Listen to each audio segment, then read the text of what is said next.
Al-Hadithul Hadi Ashar, hadis yang ke-11 dari 40 hadis. Adab Nabawi, istihbabu la'akil asabi' ba'da ta'am. Istihbabu la'akil asabi' ba'da ta'am, disunnatkan menjilat jari-jari sesudah makan. Disunatkan menjilati jari-jari sesudah makan.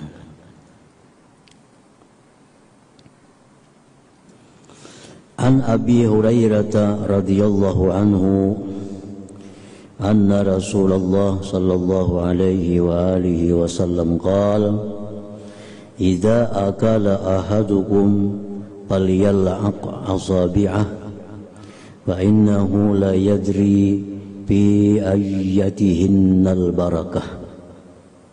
Akhrajahu Muslim.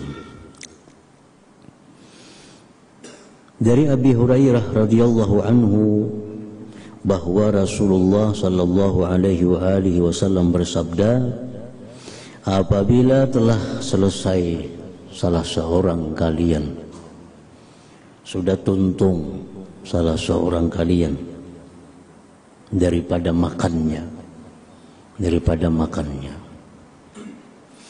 wal yal'aq asabi'ah, hendaklah dia menjilati akan jari-jarinya. Jadi jari-jari nang bakas mengambil makanan di piring itu disunatkan kita jilat.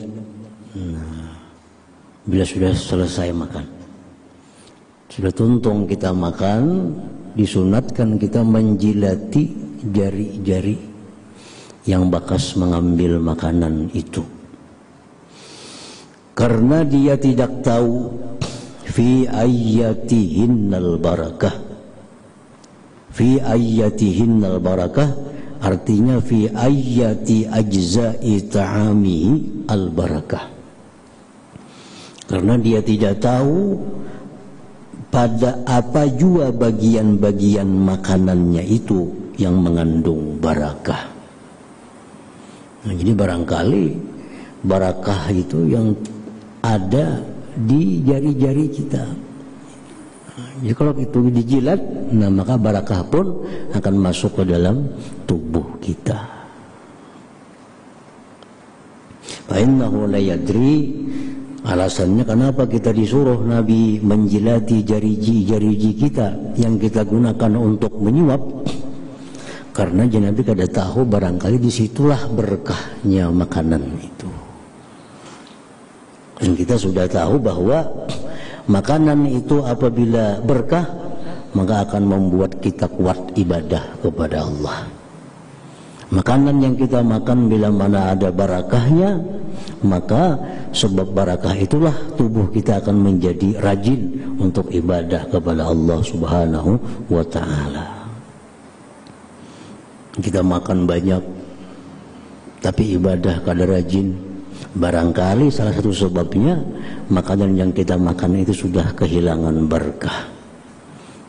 Walaupun kita makan sedikit tapi makannya itu ada berkah, maka itu bisa menguatkan tubuh kita untuk selalu ibadah kepada Allah Subhanahu wa ta'ala.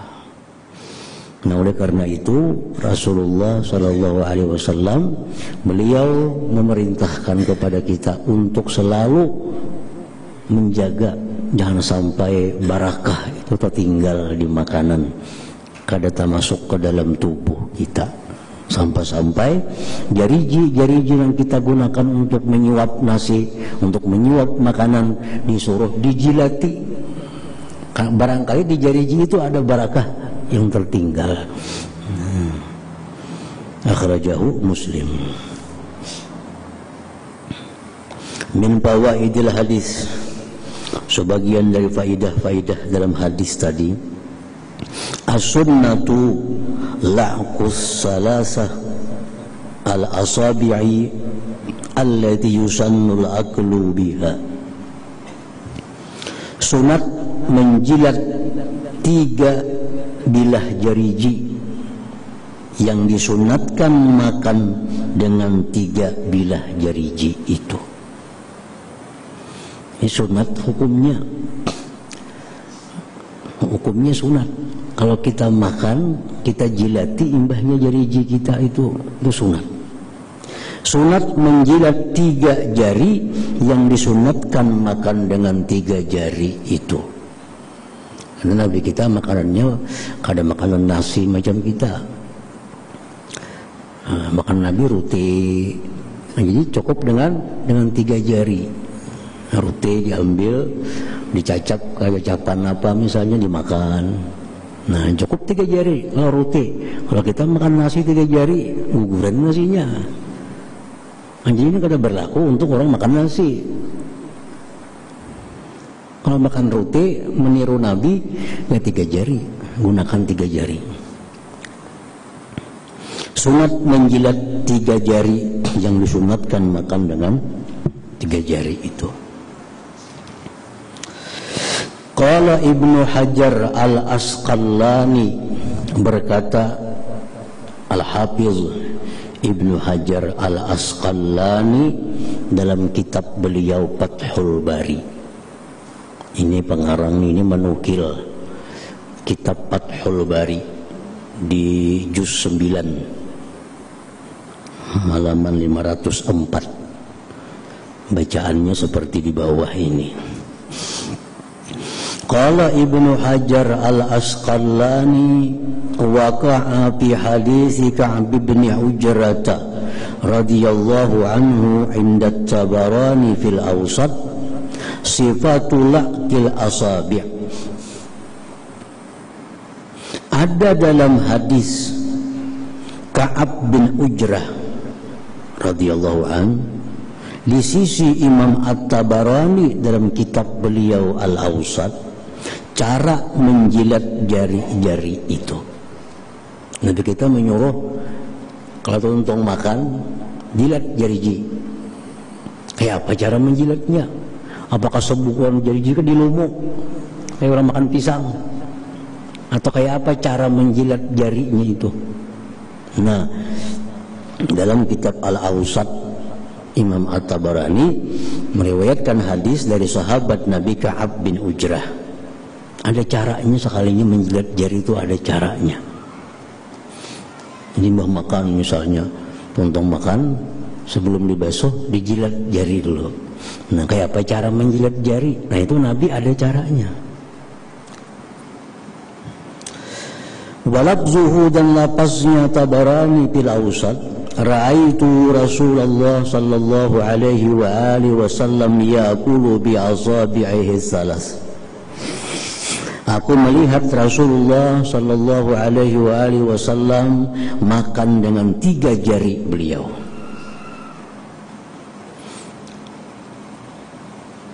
Bil ibham, pertama dengan ibu jari. Wallati taliha, yang mengiringi ibu jari telunjuk. Wal wusta, jari tengah. Nah, jadi Nabi kita makan 3 jari menggunakan 3 jari ini. Ibu jari, telunjuk, jari tengah. Summa ra'aituhu, kemudian aku melihat Rasulullah sallallahu alaihi wa alihi wasallam, ujar Ka'ab bin Ujrah tadi, yal'aqu asabi'ahu salasa, beliau menjilati 3 jari beliau qabla ayyam sahaha, sebelum beliau sapukan jari itu. Nah, sebelum dia tuntung makan, sebelum disapui tangan, dijilati Nabi. Dijilat dulu 3 jari itu. Al-wusta, jari tengah yang pertama dijilat. Summa taliha, yang mengiringi tengah, telunjuk. Summa ibhamu, kemudian ibu jari. Nah, jadi menjilat pun ada caranya. Jari tengah dulu yang dijilat. Hanya telunjuk, hanya ibu jari. Dijilat, lain dikulum. Bidak loh. Dijilat, lain lawan dikulum kayak makan pisang.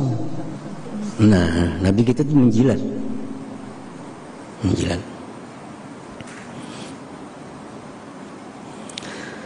Qala syekhuna, berkata syekhuna, guru kami, ujar Ibnu Hajar al-Asqalani.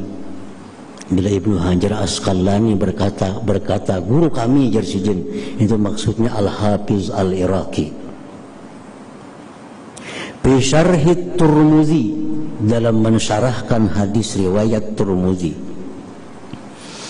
Ka'anna sirra fihi, seolah-olah bahwa rahasia pada demikian itu. Kenapa ya rahasianya? Nabi itu menjilat dulu nang di tengah.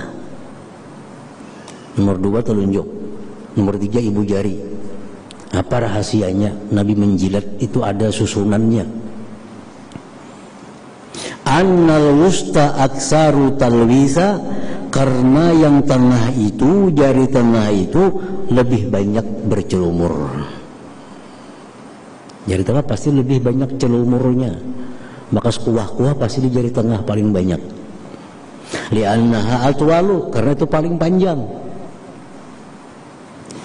Fayabqa fiha minat ta'ami aksaru, tersisa pada jari tengah daripada makanan itu lebih banyak min ghairiha, dari yang lainnya.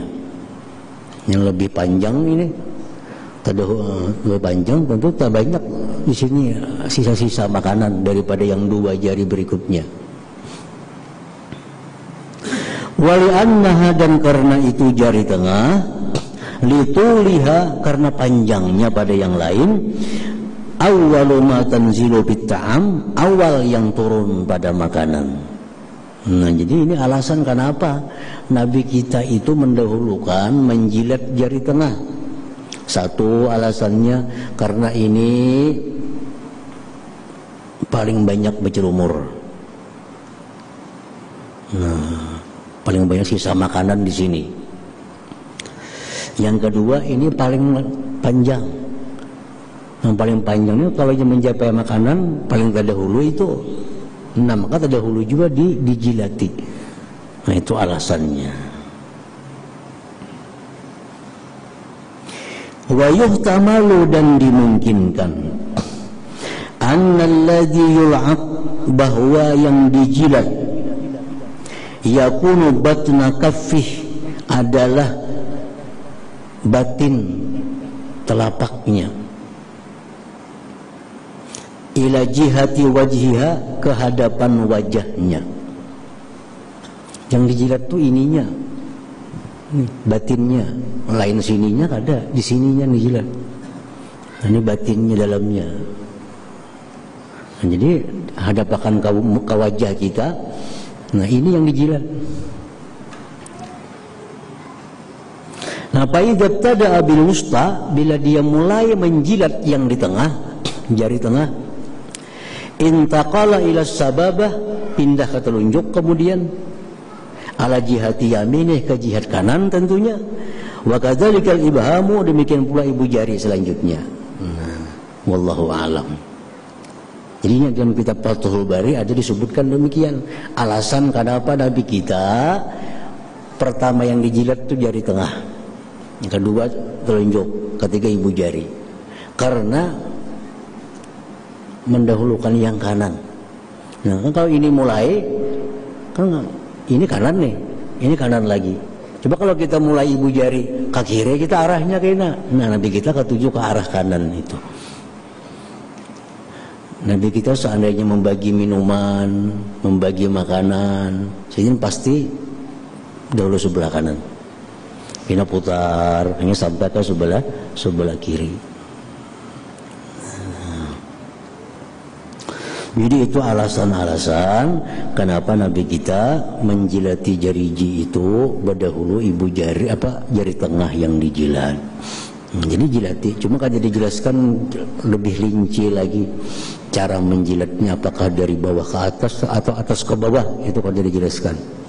Cuma yang penting mulai di jari tengah, telunjuk, ibu jari, dan yang dijilat itu batin sini, bukan sebelah sininya ada. Lalu kalau seandainya jari gitu di kulumnya, Pak, kap langsung kamu masuk sebijian jari. Nah, itu hasil aja sunat. hasil tujuan. Cuma cara menjilatnya aja kada sama dengan Rasulullah Sallallahu Alaihi Wasallam. Kalau sunnahnya itu dapat, pahala sunatnya dapat. Karena intinya yang dituju adalah menghabiskan sisa makanan agar masuk ke dalam tubuh. Cuma kalau sunnah cara menjilat yang benar, ya macam tadi bukan ditaguk, bukan dilumuk, tapi dijilat sininya. Nah, sama orang bersiwak juga kan, siwak itu kalau untuk menghasilkan sunnah tujuannya apa? Membersihkan mulut.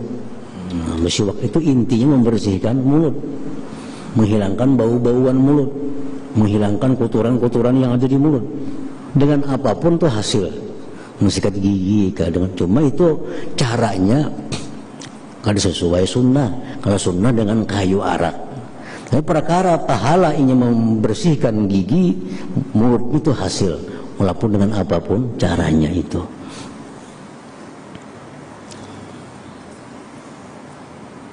Makanya orang bersiwak jalan, bolehlah sikat gigi, boleh. Sikat gigi bersiwak, dengan kain bersiwak, boleh, karena hasilnya bersih. Tapi kalau hendak menuruti Nabi, ya lawan kayu arak bersiwak itu. Qala Nawawi, berkata Imam Nawawi dalam kitab Syarah Muslim, inna at-ta'ama alladhi yahdurul insanu fihi barakah, bahwa makanan yang hadir oleh manusia, pada itu makanan ada barakah. Wala yadri anna tilkal barakata fima akalahu, dan dia tidak tahu bahwa itu barakah pada apa yang dia makan. Tahulah kita barakah itu, apakah barakah itu sudah kita makan? Au fima baqiya ala asabihi, atau barakah itu tersisa di jari-jarinya? Ada tahu kita? Au fima baqiya fi asfadil qas'ah, atau pada yang tersisa pada dasar piring? Au fil luqmatis sakitah, atau pada suapan yang jatuh? Kita kada tahu. Dalam sepiring nasi itu ada berkah. Di mana berkahnya?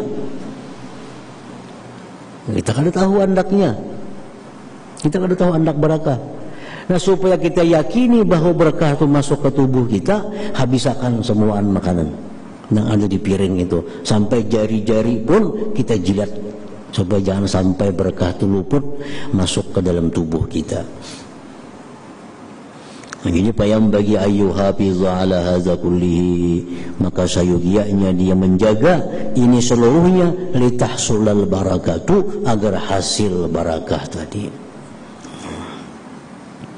Bil hadis, dalam hadis ini raddun, menolak, ala man karihala akal asabi', atas orang yang berpendapat makruh menjilat jari-jari istikzaran karena merasa jijik.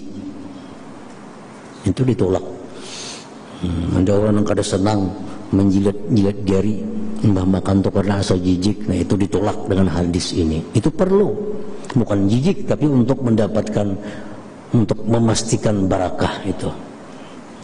Nah, jadi makanan yang kita makan itu fihi barakah, dalamnya ada barakah.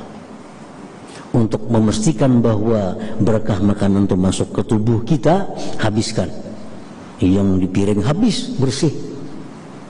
Yang di jari pun dijilat, disuruh Nabi kita untuk memastikan barakah jangan sampai lepas, jangan sampai luput masuk ke dalam tubuh kita. Bahkan sampai nang takipai, nang gugur, suapan kita ada gugur sebiji dua biji, selama itu kada kotor, disuruh juga diambil makan. Barangkali berkah nang gugur itu. Jadi makan, minum sama dikiaskan. Minum jangan sampai bersisa sedikit, bersisa. Nah, barangkali di sisa itu ada barakahnya. Siapa tahu yang tinggal itu barakahnya. Jadi habis akan bujur.